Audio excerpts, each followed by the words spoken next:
What do you think about virtual DJs, Mia? Anything you have to say in the beginning of the video?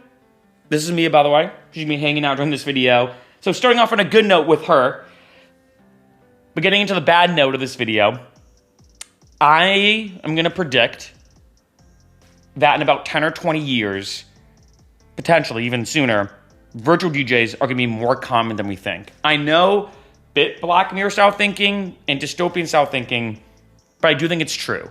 Especially when I look at what happened with Death Pixie, which was so interesting.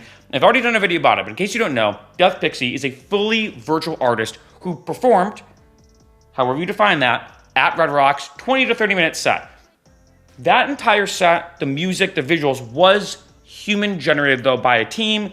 They're kind of keeping it secret or under wraps. My guess is probably like deadmau5, Rez, maybe 1788L, maybe some of the team behind Death Pact. So it could be a huge combination of artists, but it's a human generated thing, artist project, that had a virtual performance of a 20, 30 minute set. Really good set, by the way, really good music. And the one thing that pops into my head when I first saw it, I was like, that's kind of interesting. It does kind of teeter on AI music. There's some similarities, but it's not fully AI, right? So I'm going to stress that in the beginning of this video. But when looking at it from, I hate to say it, a business perspective, I could see that being the future. Because think about it, just pure logistics, because money, I hate to say it, is a driving force. That is the main reason, let's look at it like this, why influencer DJs, and I'm not going to say any names, but a lot of influencers, Instagram models, people who just got famous doing X, Y, or Z, became DJs and are getting headline residency shows, headlining shows over people maybe more in the game for longer, just because they have the name, they can sell better tickets. At the end of the day, whether artists or musicians love or hate it or want to admit it, it's a money game. And if you could sell tickets, you could sell tickets. And I think the issue is, as like say a venue, a manager, an agent, a booking agent, if you have an artist perform that doesn't need a green screen room, doesn't need drinks, you don't have to worry about them being tired or too hungover. You don't have to worry about the transportation, housing them, feeding them, clothing them, putting them in a hotel. Does someone need to pick them up at the airport, or can they Uber themselves? Like all these logistics that come with being a human are completely avoided by the virtual artist. And the crazy thing is, with the way technology is now, everything can be sent virtually, right? I mean, if you think about it, when it came to listening to music back in the day, and again, I know this is like a scary thought, but if you think of listening to music back in the day, you would have to go out, physically buy that thing, take it back, the CD, the record, the cassette, whatever, put it in your, there had to be some kind of physical transference. In addition, if let's say I want to send my friend a song, I had to see him in person or her in person. I had to ship it. There had to be some kind of logistical transportation element. But with a virtual artist, there's nothing. It could just be an email. It could be a Dropbox download link. Literally that simple. I mean, here are the visuals. Here's the mix. It's already pre-made. Just throw it on and hit play and let it do its thing. And also, here's all the metadata, if I would like that, or programming behind how to sync up the lights, the sound, the pyrotechnics, all the kind of visuals that we all know and love when it comes to EDM shows. And I wouldn't be surprised if this is something that becomes, unfortunately, too popular, because it would be super, super easy. Now, granted, I know a lot of people watching this video are going to be like, no way, Mark, I would never, ever want to watch a virtual DJ perform. I'd much rather see a human perform. I want to see somebody on stage doing the things, going like this, blah, blah, blah. But now I don't know. At first, I used to think like that.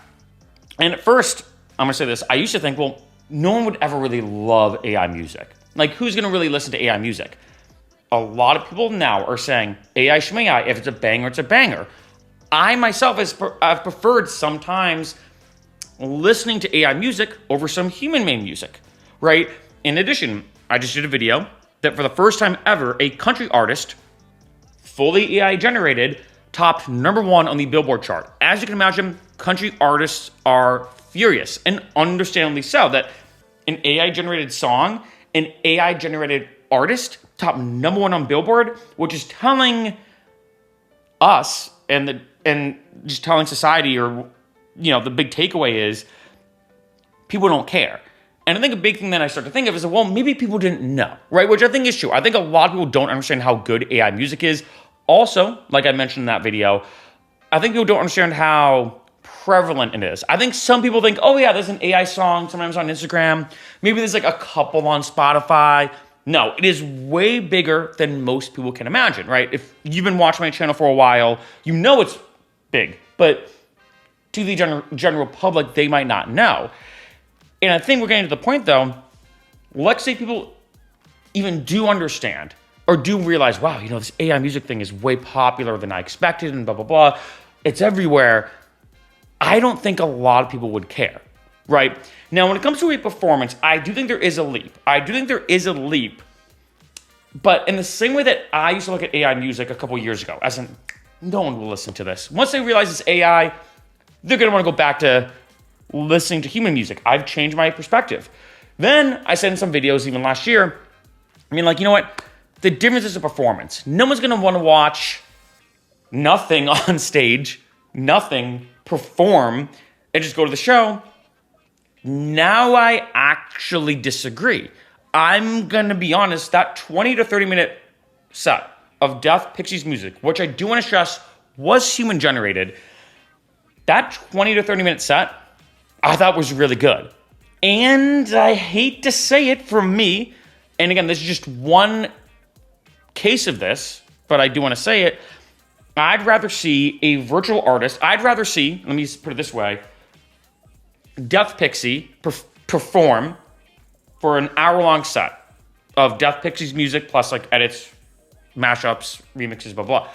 Rather watch a Death Pixie set for an hour long than some human artists. I actually really do like Death Pixies music. So to me, not only am I sometimes listening to AI music now over human-made music, but I'd also prefer to spend my money to go to a show, and I'm not just saying this, to see Death Pixie live as opposed to some human artists. And I know it's a crazy thought. And I know some people are like, Mark, what are you thinking? But I don't think in the next 5, 10, 15 years, that's going to be that unpopular of an opinion. Like I said, I've gotten so many comments when it comes to AI music of people saying, Mark, if it's a banger, it's a banger. I don't care if it's human or AI. But when it comes to performances, part of me kind of felt like that's a bigger leap, which it is. But when you look at the EDM world, and I think that is a big thing to say in this video, when you look at the EDM world, even Deadmau5 has mentioned, like I've said in some videos, like even Deadmau5 has mentioned, like, look, when you go to an EDM show, yes, there is some element of turntablism, mixing, reading the crowd, but a lot of it is to showcase your productions. Like the talent of being an EDM artist or a DJ is in the studio, not in the performance. Now, I will say I do disagree on that. If you look at some DJs like James Hype is a good example of this. John Summit, even though some people give him a lot of hate, is a phenomenal artist who is excellent mixing skills, right? There are some DJs I've seen live that just blew me away of how good their performance was. I just saw Workles actually a week ago, and he kind of does like orchestral EDM where he kind of played out live with triggering loops, and everything was almost fully live, and it was crazy watching Workles just cook and do his thing. So in some ways, yes, I do love seeing your performance, but in other ways, I think a big thing about going to the EDM show is the experience.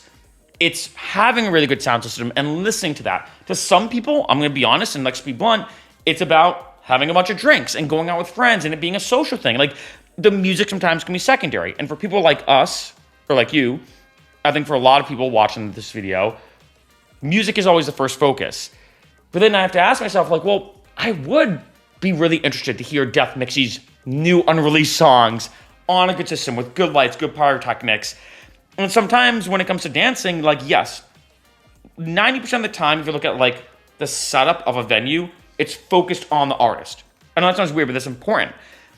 But sometimes, and a lot of times, you're also dancing, you're moving around. You don't have to be facing the artist at all times to get the experience of it. And for a lot of EDM artists, and a lot of DJs and everything, there are some times I've been to some shows where the DJ's like almost in the corner. Like when I saw Tipper at Red Rocks, he was in the corner for his final show. Also, a huge fan of Tipper. And it could be very easy if you're up high at Red Rocks to be like, I don't think I see Tipper. Maybe you couldn't see him, but you still know he's DJing. You still know he's there. Maybe with Death Pixie, when the project basically performed, you could have maybe thought, oh, I don't know who this is. Because remember, the crowd, as far as I understand it, didn't understand what they were seeing. So they could have been like, wait, where's the artist? Maybe they're in the corner. Maybe they're a masked artist where their thing is they want to perform behind a closed door. Or behind, like maybe there's some kind of like shadow mystery behind them, right? They could have concluded however they want to conclude what they were seeing or why they were not seeing anybody on stage. And as a result, they still could and probably did enjoy it. And then you have to take a step further with like, okay, being like the money being the easiest thing. And like I said, and the business aspects, way more lucrative from a business perspective, an entrepreneur perspective, a pure accounting and finance perspective, that it's way better to have virtual DJs. Then you have to ask yourself, well, could this change venues? And I know this is like now maybe 25 years in the future, or maybe not. I wouldn't be surprised if you go into like a concert venue and it's a new style concert venue where if you don't need to have the setup of the venue focus on the artist. That's why all the architecture has to be designed. Could it literally just be a box with like visuals like this, like a box like that, and you're in this almost 360-degree environment because you don't have to look anywhere. It's not like you have to look to see the artist because they're virtual. So these are all these different questions that have been coming up to me because, again, I know super dystopian. I know when it comes to this video, for people watching it, they're like, wait, I don't even want to hear this. There's no way. I think Death Pixie is not just a one-off. I think it's the start of a big thing. I hate to say it. I think it's the start of a big thing, especially because at that show also, deadmau5 performed or DJ'd with actual robots too on stage. And part of me wonders, is this the sign of the future? I do wonder, if you look at with the way technology is moving, if you look at Lyft and Uber versus Waymo, I've used that example a lot, how Waymo are self-driving cars that are getting way more popular around the country and now even around the world. Virtual things or AI, whatever you want to call it, is taking over a lot. And I know that when it comes to music performances, there is something very incredible about seeing humans perform. I know that sounds weird to say, but it is true, right? At the same time, I do think that there is also a whole other aspect of concerts that's about the experience of being there. Like I said, whether it's just having drinks with your friends, whether it's the pyrotechnics and lights and lasers and that kind of stuff, whether it's just a good sound system, whether it's also to hearing unreleased music, in the sense that you're not necessarily there for the music, but the potential to hear things that you might not be able to hear anywhere else. The exclusivity of going to a show, like all these different things kind of showcase that virtual DJs are, I think, a potential business avenue. I think there would need to be a lot of good marketing and a lot of good strategy behind it, but it does seem like the team behind Death Pixie is doing a really good job.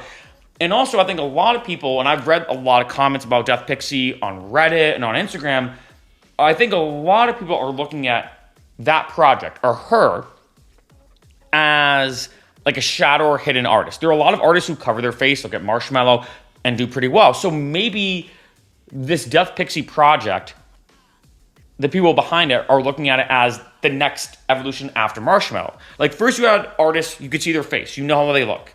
Then you have masked artists who perform, but you don't know what really they look like. They have like almost like a gimmick, that kind of thing where you don't see their face and they're kind of hidden. And their whole brand, especially when it comes to like bass music, I think a big thing with these artists, especially with Death Pixie sound, who's similar to Rez, do kind of have this branding of dark, mysterious, you don't know a lot about them.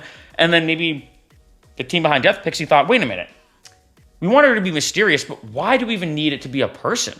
What if it's just fully virtual? What if there is actually no one? As opposed to Marshmello saying, don't cover my face, I don't need to see my full face or real face. They're saying, what if there's no face at all, right? Like, what if there's just nobody? And I could see that becoming more of a popular thing. There's a lot of easy things that come about with having a virtual artist. You can make all the music yourself. You then, could have even multiple shows at once. Like, I would not be surprised if I was part of their marketing team. I would try to pitch something along the lines of, what if Death Pixie performed at 5 nightclubs at once on the same night at the same time. Same time, 5 different major cities. And then people were like, wait a minute, how is this one artist performing at 5 different places? Something's going on. Like, my spidey senses are tingling, right? And again, I know I'm going like deep down the rabbit hole here. And again, this is meant to be, of course, like I said, a fireside chat style video. Just me talking about the cusp, but I think that's where things could be moving. And again, I know a bit of scary thought. I know that some people are definitely going to disagree with me. But even just a couple years ago, because things are moving so fast, I thought no one would care about listening to AI music. They want human essence and elements and the spirit of human creativity in songs. Now that's not the case. It's pretty evident now where if people realize what they're listening to is AI, they're like, oh, well, it's a good song, so whatever. And I wouldn't be surprised when it comes to performance that, yes, it is a bigger leap to get there. It is definitely a bigger leap. But I hate to say it, I wouldn't be surprised if maybe that is not as big of a leap as we think. And maybe AI, not just AI artists, but virtual artists, virtual performances are maybe going to be happening way sooner than we think.